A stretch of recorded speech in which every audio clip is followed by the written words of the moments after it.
حضرت زید بن خالد جوہنی رضی اللہ عنہ سے مروی ہے کہ نبی صلی اللہ علیہ وسلم نے فرمایا، جس شخص نے اللہ کے راستے میں کسی غازی کو یعنی سامانی جنگ بہم پہنچایا، اس کے لیے غازی کے اجر کے برابر اجر ہے،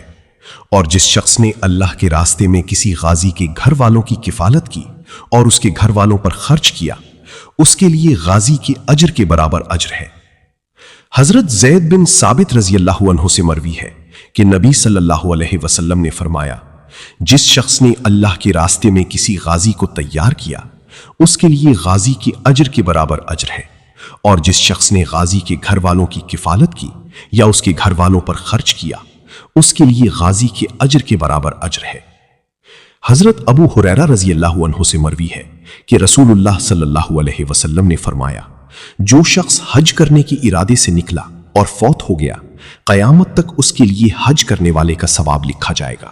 اور جو شخص عمرہ کرنے کے لیے نکلا اور وفات پا گیا، قیامت تک اس کے لیے عمرہ کرنے کا ثواب لکھا جائے گا، اور جو شخص اللہ کے راستے میں جہاد کرنے کے لیے نکلا اور وفات پا گیا، تو قیامت تک اس کے لیے مجاہد کا اجر لکھا جائے گا۔